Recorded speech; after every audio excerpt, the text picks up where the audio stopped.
Stefano Marcone è coerente con le sue scelte e quindi in questa fase io non mi aspettavo francamente di vederlo. La sua presenza era attesa per l'inaugurazione della Rotonda del Baston, ma nonostante sia una delle opere provinciali più attese e per la quale si è lavorato per anni, Stefano Marcon, presidente dimissionario, ha preferito non partecipare per quanto le dimissioni siano scaturite dalla situazione all'interno del comune di Castelfranco. Nella Lega Trevigiana la situazione si fa sempre più incandescente ed ogni giorno che passa sembra diventare sempre più difficile ricomporre la frattura, con l'asticella delle richieste che si alza e i protagonisti dello scontro castellano, il sindaco da un lato, i tre consiglieri Pasqualotto, Cattapane e Gatto dall'altro, ai ferri corti con botta e risposta al vetriolo. La segreteria provinciale, come quella veneta, sono al lavoro per convincere Marcona a ritirare le dimissioni. Si sta lavorando, si stanno smussando quelle che sono le criticità che hanno portato a questo percorso e si sta facendo di tutto per farle rientrare, anche perché Castelfranco è un comune di 30.000 abitanti, ma soprattutto la provincia di Treviso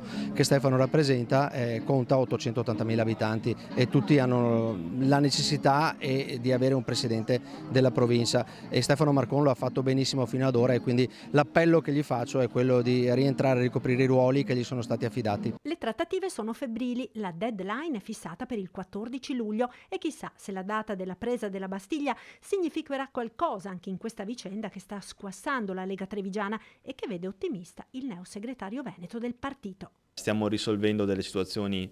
interne che vanno sicuramente risolte e per noi Castelfranco e la provincia di Treviso è sicuramente prioritaria rispetto a tante altre questioni. Ottimista? Sì, sono ottimista.